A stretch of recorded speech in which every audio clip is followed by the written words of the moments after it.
Welcome everyone.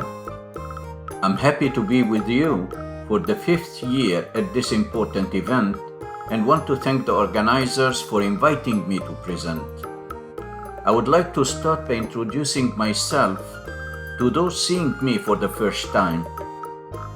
I am Nabil Mourad from Toronto, Canada. The love story between Excel and me began more than 25 years ago and is still ongoing.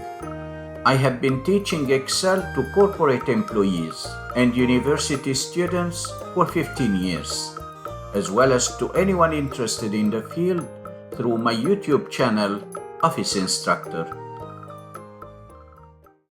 It's difficult to build a good report using only one tool or a single formula, but it can be done by using a combination of amazing Excel tools together.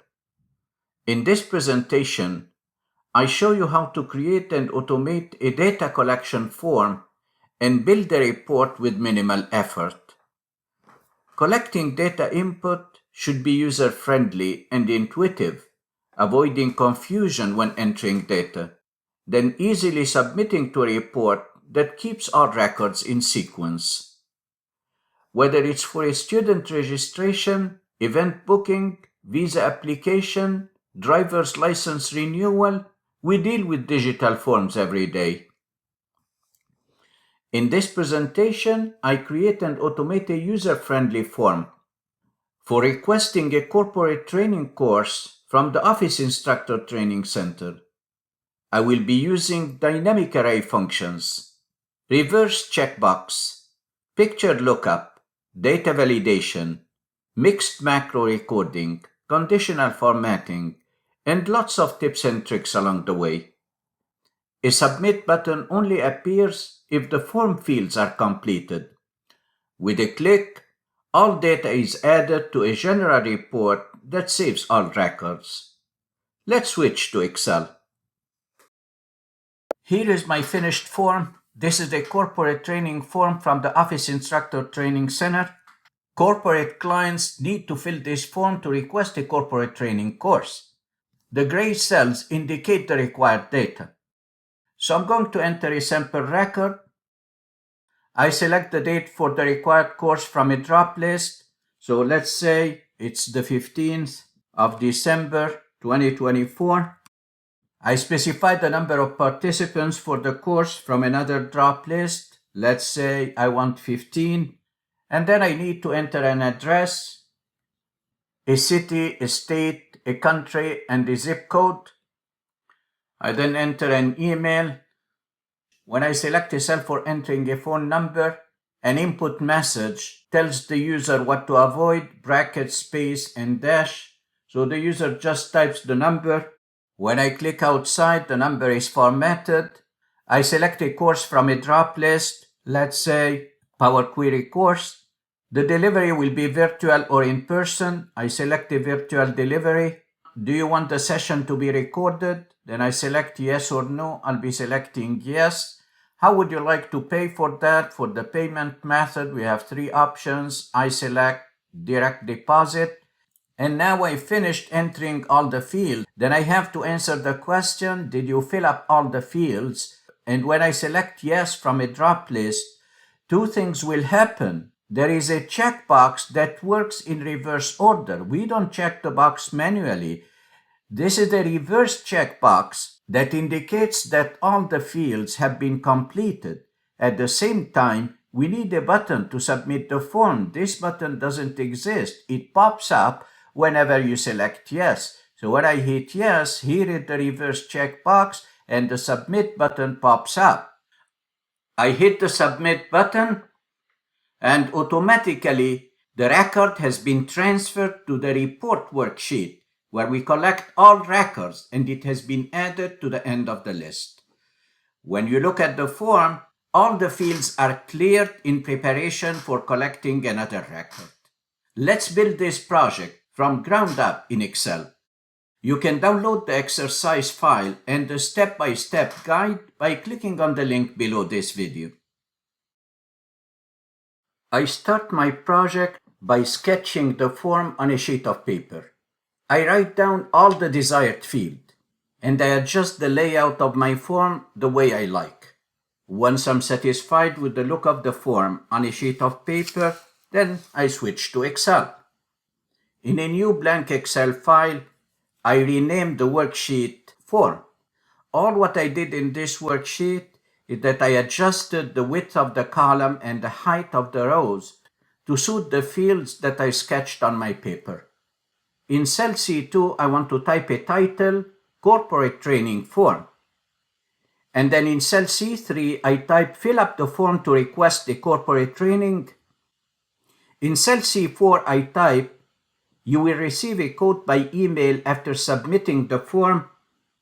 And in cell C5, I type the submit button appears only when you provide all answers. My next step will be typing all the field labels. So I type company, first name, and last name in row number 6. In cell C8, I type date. In cell J8, I type participants. And then in cell C11, I type address, and then city, state, and all the labels. I select the range from C2 to L28, and I add a thick outer border for the form. I then select the range from C2 down to L5, and I add a thick bottom border.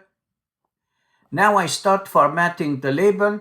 I select the range from C2 to I2, and I hit Ctrl+1 to open the Format Cell dialog box. On the Alignment tab, under Horizontal Alignment, I select Center Across Selection, and then I hit OK. I will bump up the font, and then I bold it. I make it blue. That's the main title of the form. And then I select the text in row number 3, and I bold it. Fill out the form to request corporate training course. And then I select cell C5, and in the formula bar, I want to bold the word submit. I double click on it, and I bold it. I then want to insert the company logo. Then I go to the Insert tab. I click on Pictures, Picture over Cell from this device. I navigate to the folder, and I select the logo. I can move, I can adjust, I can resize the logo. Then I select all the range where I have the title from C2 to L5, and I want to change the color, the fill color, and I want to make it gray. I will also help the user where to provide the input values. Then I select the cells where I should be collecting information. I can press Ctrl to select multiple non-adjacent cells, and I change the fill color to gray.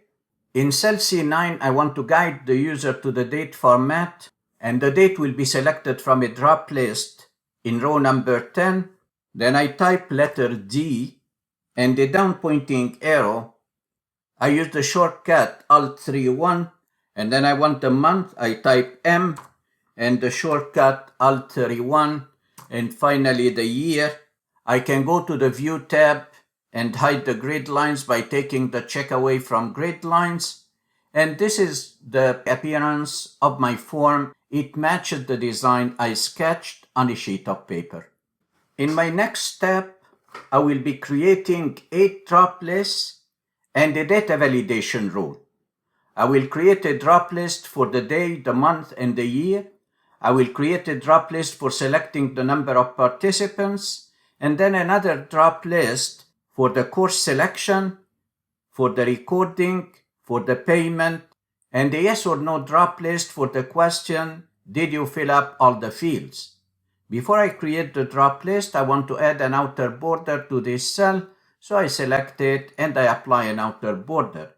In preparation for creating all the drop lists, I created some sequence functions. So in column T, I created a sequence function equals sequence 31 that returns sequential numbers from 1 to 31, and then a sequence function for the month, a sequence function for the year. I specified the first year to be 2010, and I have 50 years.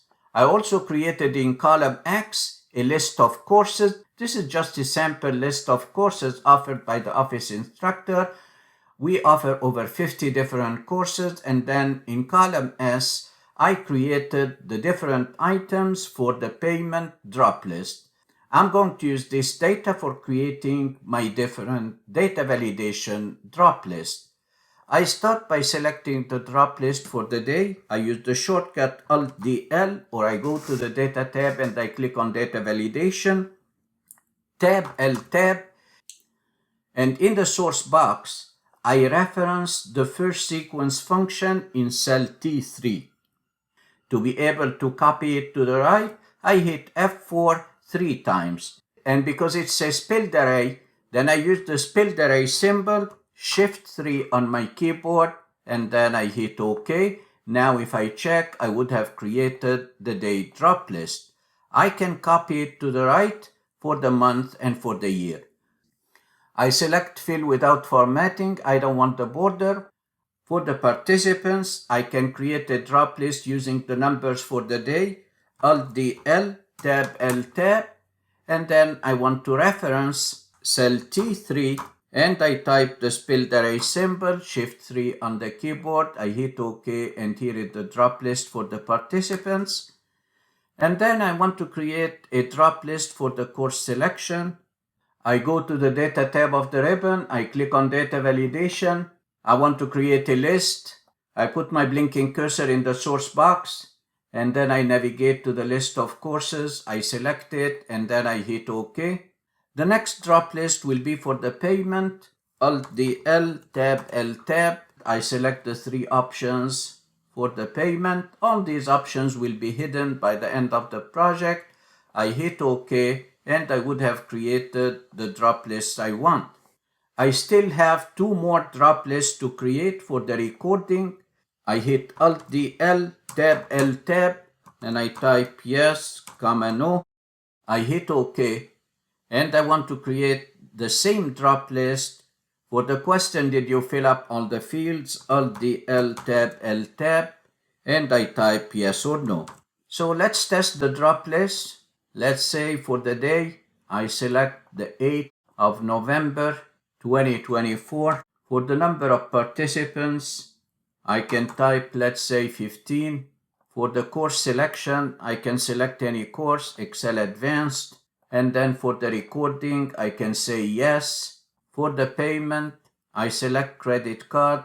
Did you fill up all the fields? No, I didn't. Then I select no, and all the drop lists are working. I also want to create a data validation for the phone number in a way that the user can only type digits. So I select cell H6, I hit Alt-DL, I select text length, and I want it to be equal to 10, the 10 digits including the 3 digits for the area code, and for the length I type 10. For the input message, I want to guide the user what to provide. So I can type for the title, 10 digits required. And for the input message, type the area code and number without brackets, space, or dash.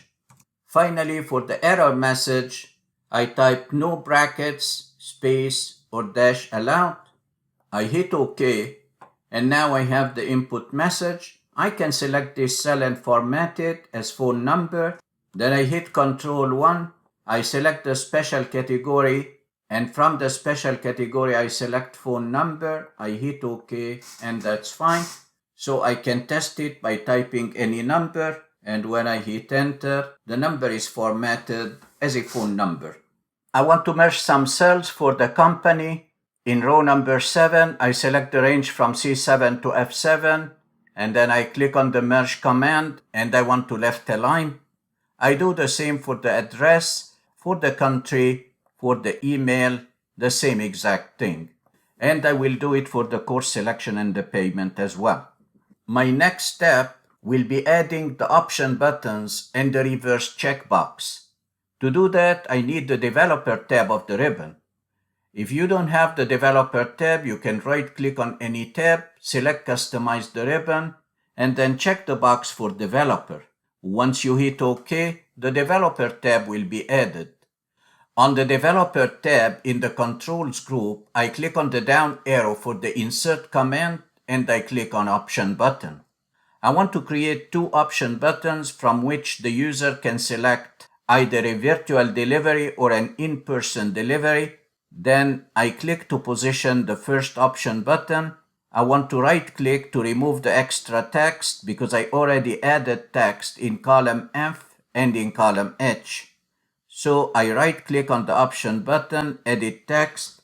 I hit the delete to delete the text, and I just leave the option button. I deselect the option button and then press Ctrl and click on it to reposition it. And then I want to copy it. Then I press Ctrl and drag to copy it for the second choice, which is in person. After creating the two option buttons, I want to align them perfectly. I press Ctrl to select both of them, and on the shape format, I click on the down arrow for align, and let's say I align middle. These two option buttons should be linked to a cell. So I select any one of the two option buttons. By pressing Ctrl, I right-click and select Format Control. The Format Control dialog box opens. I put my blinking cursor in the cell link, and I want to link to cell N17. I hit OK, and now I want to test the two option buttons. When I select in person, I see number 2 in N17, but when I select virtual, I see number 1. So these two option buttons change the number in cell N17. My next step is to add a checkbox. The normal behavior of a checkbox is you can either click on it to check it or click on it to uncheck it. What I want to do is a reverse checkbox. When I type some text or select an option, I want the checkbox to be checked or unchecked. I select cell C24, and then I go to the Insert tab of the ribbon. I click on checkbox, and I would have added a checkbox.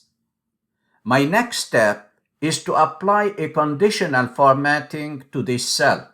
So I want the checkbox to turn red if the answer to the question in cell G24 is no, and I want it to turn green and appear checked if the answer to the question in cell G24 is yes. And to do that, with cell C24 selected, I go to the Home tab of the ribbon, I click on Conditional Formatting, New Rule. Use a formula, and then here I'll be writing my formula.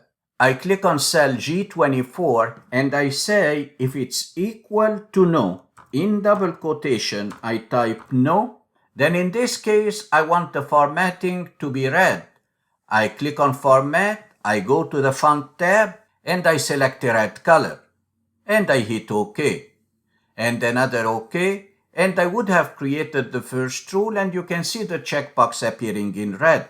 I want to create a second rule. I click on Conditional Formatting, and then I select Manage Rule. I want to duplicate this rule, then I select it, and I click on Duplicate Rule. I want to edit the duplicate version of the rule. I click on Edit Rule, and here I change the no to yes, in double quotation, and then I click on the Format button, and this time I want it to be green. I hit OK, and another OK, and a third OK. Now I want to test. I want to switch from no to yes. When I click on yes, it turns green, but it's not checked. Later, when I create functions, it will be checked as well. After creating the drop list, the option buttons, and the checkbox, now I want to insert a preparation sheet. So I click on the plus sign to insert a new sheet, and I'll name it Preparation. In cell A1, I type yes. In cell A2, I type no. I'm preparing for creating the buttons for submitting the form. I need to adjust the row height, so I select row number 1 and 2, and I can double the row height, and also for column B, I want it much wider, then I expand column B. In cell B1, I want to insert a picture of the submit button, and in cell B2, I want to insert the same exact button, but I want it invisible. So I can start creating these buttons and save them as pictures. To create these buttons, I go to the Insert tab, I click on the down arrow for shapes, I click on the rectangular shape, I click and drag to create a rectangle. I can increase the curvature of the rectangle, I can widen it, and then I want to make it green, then I change the fill color and I make it green. I want to bevel it, then I go to Shape Effects and bevel it, and now I want to type some text, so I'll be typing submit. I can format the text. I want to make it much bigger. Then I go to the Home tab. I select a bulky font and then I increase the font size. I center it right and left and up and down. And you can keep making improvement to this button, but let's assume this is the one I want. I can either right click and save it as a picture. So I right click and select Save As and save it as a picture. I'll be inserting this picture in cell B1. Alternatively, I can copy it, Ctrl-C, and then paste it as a picture. I already created 3 buttons, the Submit button, the white invisible button, and the red incomplete button, and I saved them as pictures. I'm going to delete this shape and I want to insert pictures. I select cell B1, I click on the Insert tab, click on Picture, Place over Cell. I navigate to the folder where I saved the pictures. Here is the Submit button. I want to insert it, and I have a blank button and I have the incomplete button. I need the 3 of them. So I'm going to resize, reposition the buttons. I'm not using the incomplete button for now. So here is the Submit one, the incomplete, I'll keep it to the side, and here is the blank one. I will resize them and position them and center them in cell B1 and B2. And I have the buttons ready. My next step is to name cell B1 yes and name cell B2 no.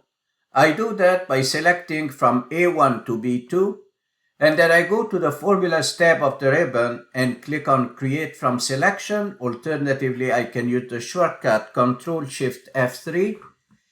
Left column is checked, I hit OK, and I would have named cell B1 and B2. Let's check.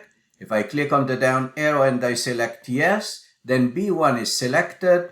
If I select no, then B2 is selected. I want to create a defined name as well. And to create a defined name, I go to the Form worksheet, and in the Form worksheet, I click on Define Name. Alternatively, I can hit the shortcut Ctrl-Alt-F3 to open the New Name dialog box. In the New Name dialog box, I give it a name button, and this name refers to cell G24, the drop list, but I don't mean G24, I mean the named range returned by G24. Then I use an indirect function, equal indirect. I open bracket and I select cell G24. I close the bracket, I hit OK, and I would have created my defined name. My next step will be creating 3 functions. I'll be creating a function that builds the date. I'll be creating a function that will look at my selection for the option buttons, whether I select virtual or in person, and returns the same word here. Remember that the option buttons are linked to cell N17. And the third function will create the functionality of the reverse checkbox. In cell F10, I create a date function to build the date based upon the user selection from the 3 drop lists, day, month, and year. Then I type equal date, and then I hit tab. The date function requires a year, and the year is coming from cell E10, comma, a month coming from cell D10, comma, a day coming from cell C10. I close the bracket and hit enter, and here is the date. In cell K18, I want to create a conditional if function that looks at cell N17, which is linked to the option buttons. So I type equal if, and then I hit tab. If N17 equals 1, I want virtual. I type a comma, and in double quotation, I type virtual. I close the double quotation, I type comma, Otherwise, I want to return in person, so I type it in double quotation as well. I close the bracket for the if function, I hit enter, and I have virtual. These functions will be later hidden. I select cell C24 where I have my drop list, and I create another if function that looks at the drop list in G24. If it's yes, I want to return true. Otherwise, I want to return false. Then I type equal if, and I hit tab.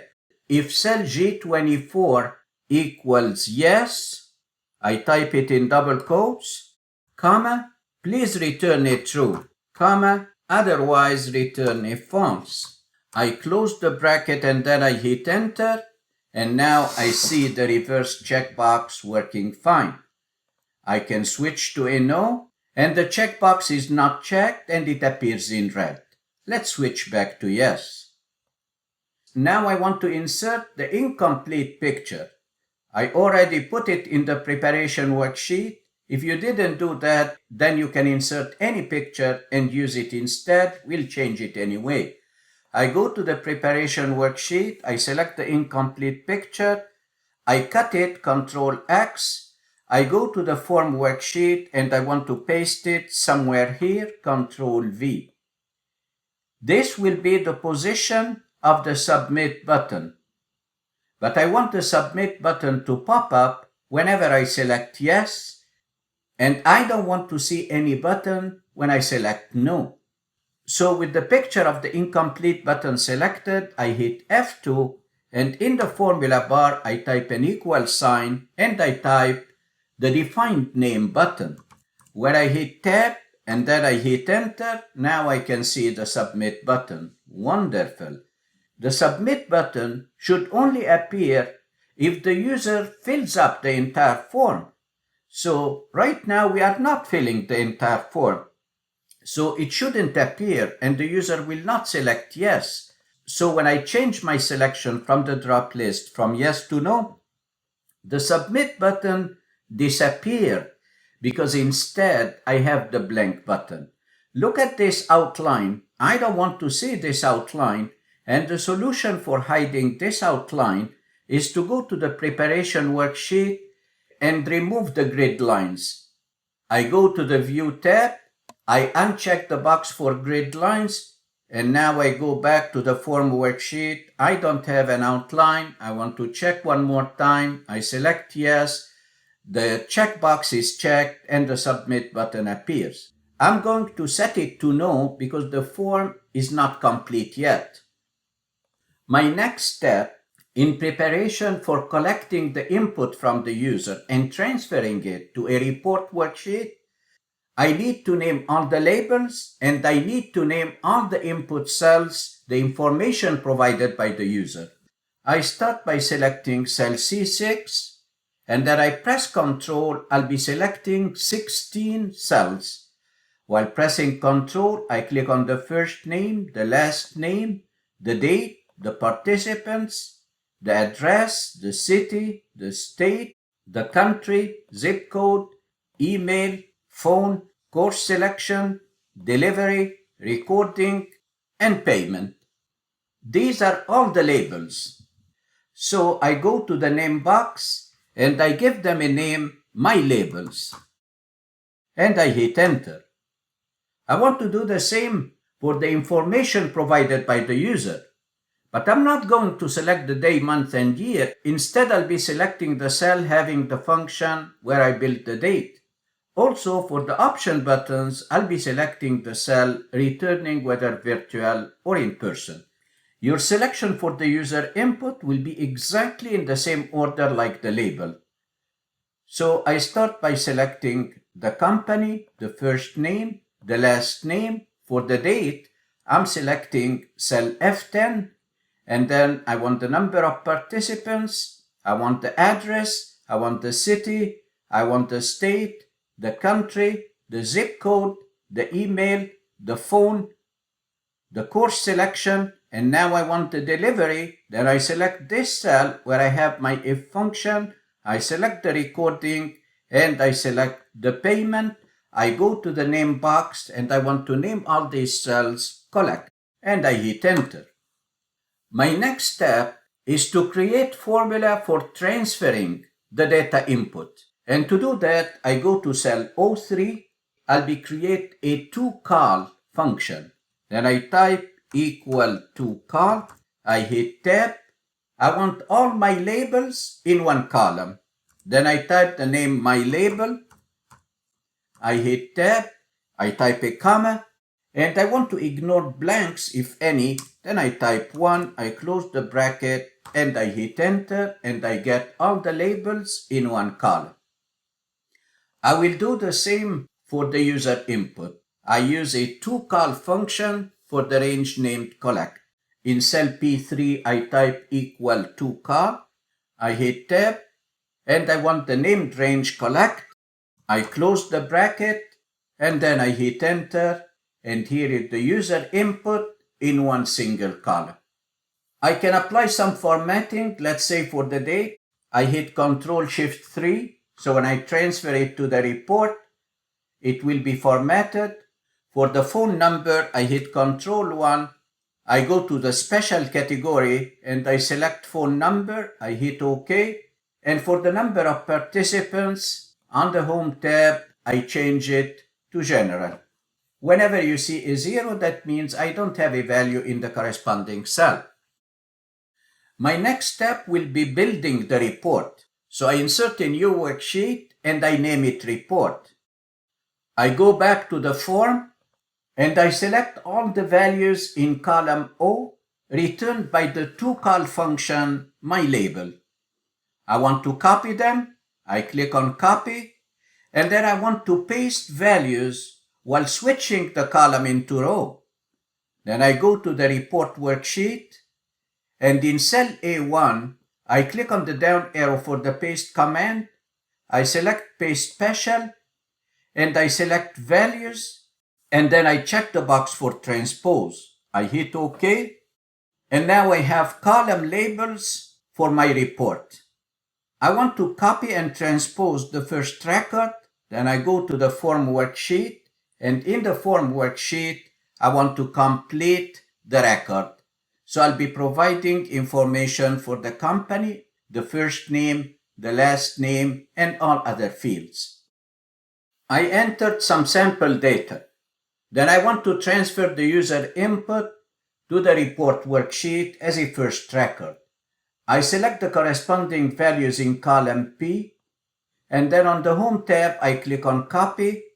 I go to the report worksheet. I select cell A2. I click on the down arrow for the paste command. I select Paste Special. I select values. I check the box for transpose, and then I hit OK. That is my first record. Now I want to convert this report into a table. I adjust the width of the column, and I convert it into a table by hitting Ctrl-T. I name the table report, and I adjust some formatting. For the date, I hit Ctrl-Shift-3. For the zip code, I want it text. For the phone number, I hit Ctrl-1, go to the special and select phone number. I hit OK, and I adjust the width of the column. I will be collecting all records in this table, and the more I add records, they will inherit the same formatting. I go back to the form worksheet. I want to transfer the records automatically. To transfer the records automatically, I'll be creating a mixed macro. What does it mean, a mixed macro? It's a macro in which we switch in the middle of recording from relative to absolute and back to relative and so on. And because I have all the information provided, then I'm going to switch from no to yes from the drop list in cell G24. I click on the down arrow and I select yes. Now it reveals the submit button. Right now it's just a shape.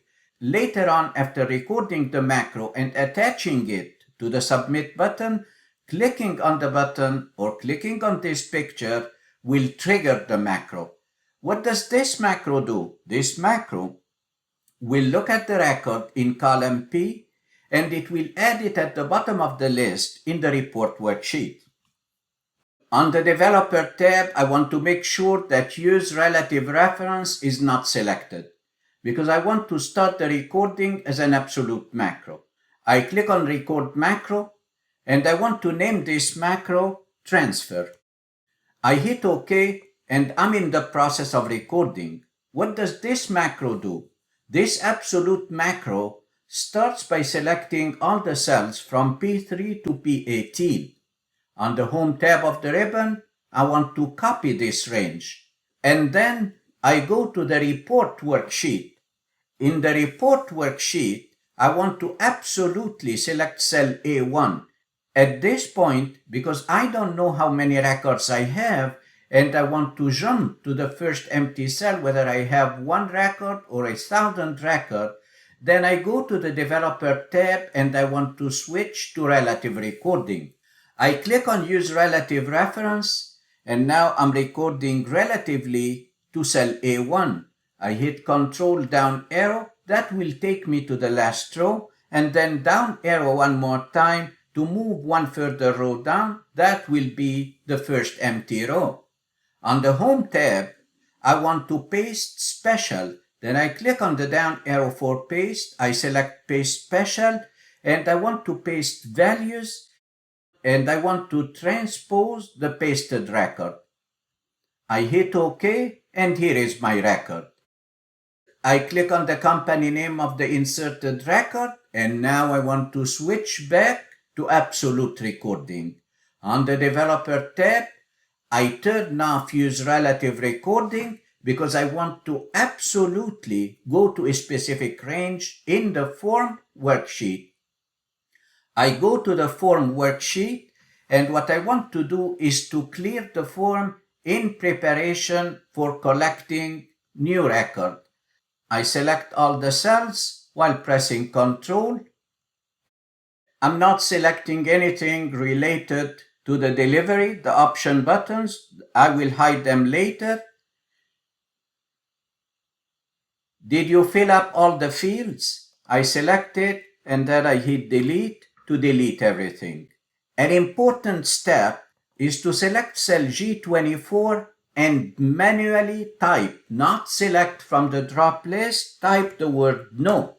When I hit Enter, then the Submit button disappears. Conditional formatting unchecks the checkbox. If you select it from the drop list, it will not be recorded as a step in the macro, and it will not hide the button. And then in preparation for stopping the recording, I select cell C7, the company name, and I want to stop the recording. When you record a macro, then you have to save the file in a .xlsm format. Now I want to test my macro, then I have to enter a sample record, and I have to select Yes to show the Submit button. Let's start by entering another sample record. Did you fill up all the fields? Yes, I did. Then I click on the down arrow for the drop list in cell G24, and I select Yes. Now I can see the Submit button. The corresponding record has been populated in column P. Now I want to link the macro to the Submit button. I click on the Submit button, then right-click, and from the right-click menu I select Assign Macro. The name of the macro is Transfer. I hit OK. It's not a regular picture anymore. If you deselect the picture and then hover over the picture one more time, the mouse pointer appears as a pointing finger, and when I click, if everything works fine, then the record should be transferred to the report worksheet and the form should be clear. Now I hit the Submit button. The form is cleared, the Submit button disappeared, and if I go to the report worksheet, the record has been added to the bottom of the list. Then my macro is working fine. Let's go back and prepare for finalizing the form. I want to hide my functions. Then I select the cells having the functions, the date function in F10, and I select K18, the if function, and I select cell C24, my second if function that controls the checkbox. And on the Home tab, I want to change the font color to white. Then no one will see these cells anymore. I want to change the color of everything around the form. Then I select row number 1 and I want to make it, let's say, a darker gray. And I'll do that for everything outside my form. I also want to hide my preparation for the drop list and my preparation for transferring the data. Then I select column N to column X, and I want to change the font color to make it like the background so it will be invisible.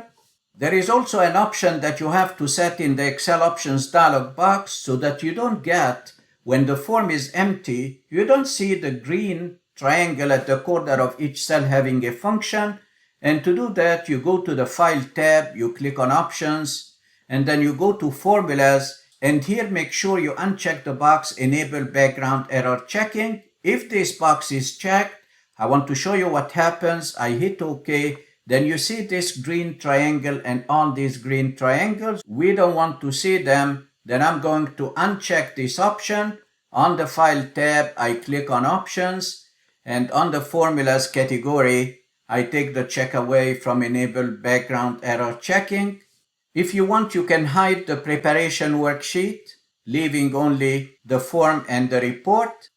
Now the final step in my project is to protect my form so that no one can modify it. Only user can provide values for the input range. So I select all the input cells and I want to unlock these cells.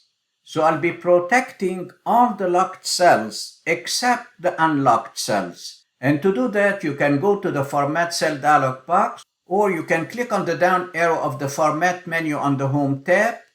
Right now they are locked. I want to unlock them. It's more clear if you open the Format Cell dialog box. So I hit Ctrl 1 and go to the Protection tab. It's clear that they are locked. I'm going to unlock them. I hit OK. The option buttons will not work if N17, to which the option buttons are linked, is locked. So I need to select N17. I can go to the name box and type N17. I hit Enter, and I want to unlock this one. So I hit Ctrl 1 to open the Format Cell dialog box, and I take the check away, and I hit OK. Now that I have the cells where the user input will be providing values, all of them are unlocked. To apply protection, I go to the Review tab, I click on Protect Sheet, and in the Protect Sheet, if you want, you can provide a password and confirm it. I'm not going to do that, but make sure that you have Select Locked Cells unchecked so the user cannot select any cell outside the form, and at the same time, select Unlocked cells, the one that we just unlocked for the user input. We are allowing the user to use these cells. Also, check the box Edit Objects, and that's all what you need in this dialog box, and then hit OK, and the form is ready to use. To test the form, I'll be typing a sample record. I filled up all the fields. Then from G24, I select Yes. The reverse checkbox appears in green and checked. The Submit button pops up. Now I want to transfer the record. I click on the Submit button and everything works fine. Let's have a look at the report worksheet. The new record has been added at the bottom of the list. In this tutorial, I showed you how to automate data entry in a form. We created the form. We used a combination of dynamic array functions and classic functions. We built the date. We talked about formatting. We talked about a reverse checkbox functionality. We used a lookup for a picture. We created a mixed macro, absolute and relative. We created conditional formatting, and then we protected our project. I hope you found value in my presentation. Thank you for your time, and we'll be happy to meet you again in future events.